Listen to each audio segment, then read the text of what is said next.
To our energetic Chief of the Philippine National Police Director General, Jesus Garstosa, to our beloved Regional Director, Police Chief Superintendent, Federal Income Reserve, to the officers from National Headquarters,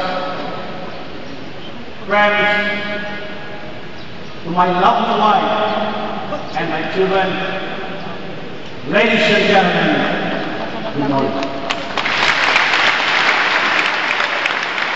Way back many years ago, I dreamed that one day a mere teenager like me will be given a chance to speak in such a wonderful audience like this.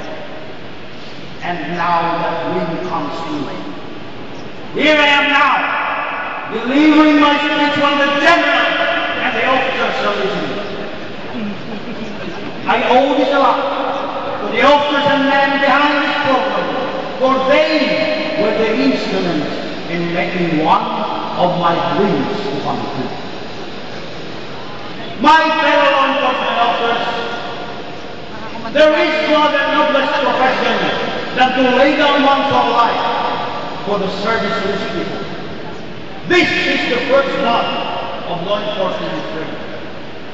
But why did we choose law enforcement service to be our profession? Why not be the military or any of its branches of service? Why not become political leaders? They also led to public services. The military goes to battle and also lay down their lives on the line. But they are oriented only on the accomplishment of the mission, whatever the cost may be.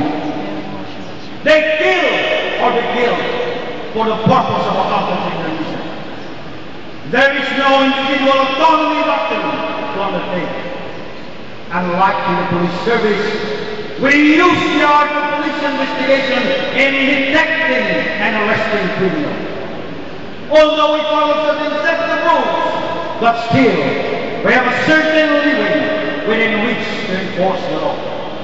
We have the art of firmness. Still, we need to maintain fairness. For while the law is firm, it is balanced by the rules of fairness.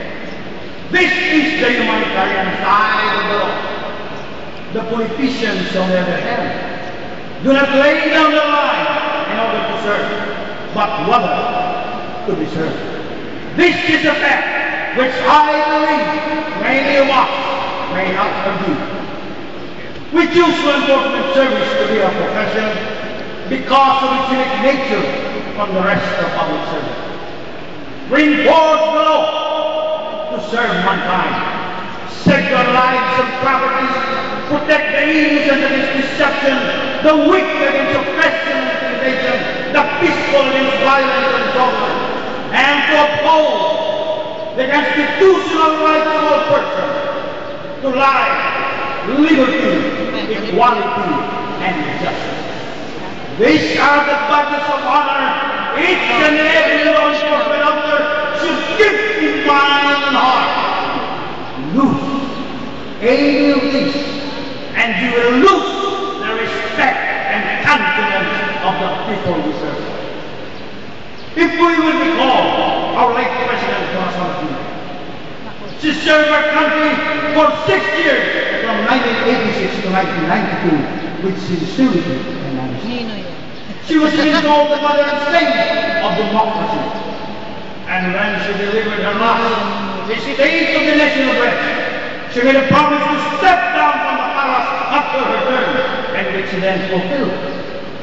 But what challenges me most is when she said that her commitment and service to the people will go with her to her grave. It is a challenge not only to me, but to all of us men in uniform, because we are also servants of the people. But do we have the same stand with our late President? However, a question now comes to mind. Do we uphold the dignity of our service? The honor that we need to maintain and the justice that we vow to serve? Have we not abused the bodies of honor in order to serve our own personal gains and interests?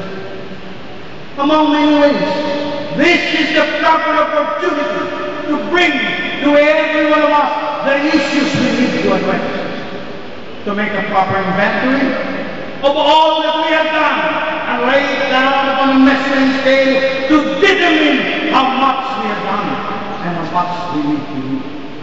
Let us not wait for our God to measure and weigh us.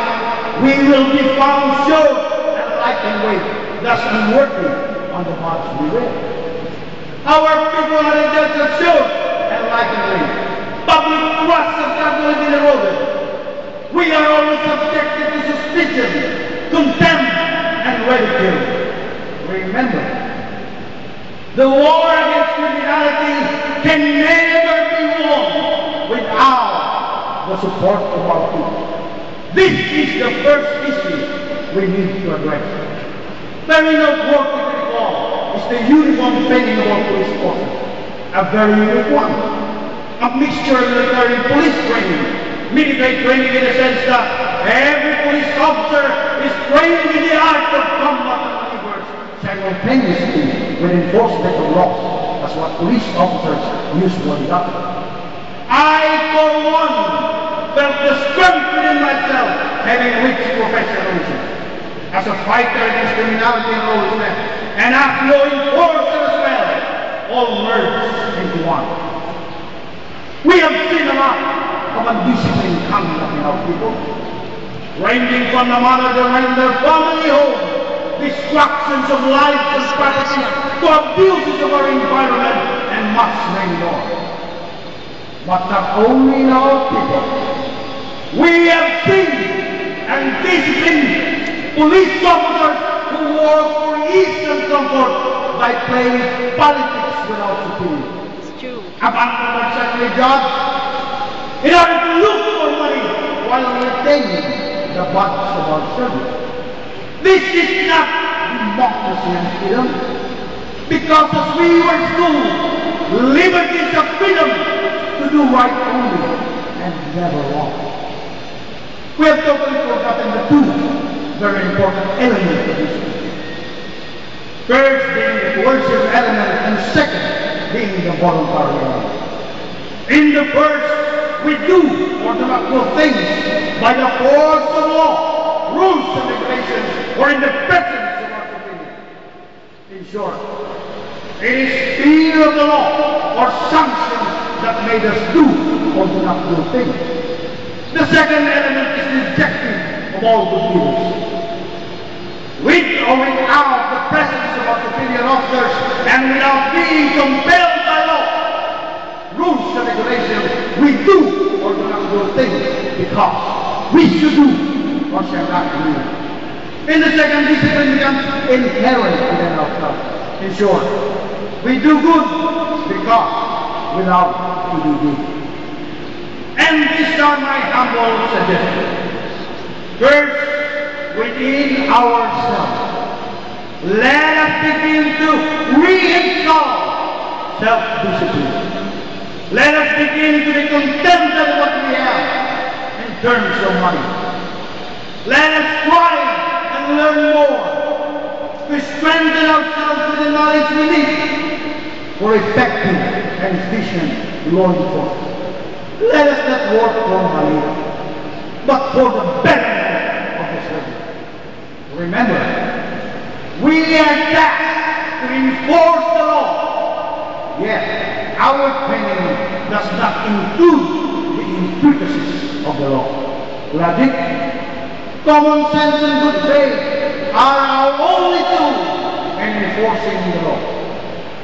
Second step, we shall begin within ourselves and our families in seeing to it that we choose the right leaders for our government in the exercise of our rights of suffrage. Third, we shall maintain constant communication lines within the hierarchy of our police organization so that they may see the actual needs of every member of our organization. We will show to them that we are effective and efficient law enforcement, so that those in the higher headquarters shall begin to respect us and begin to work for our law. And last is that we will show to our people that we are disciplined and are meant to enforce the law at all costs. Let us bury bravely to the dead and restore justice without fault.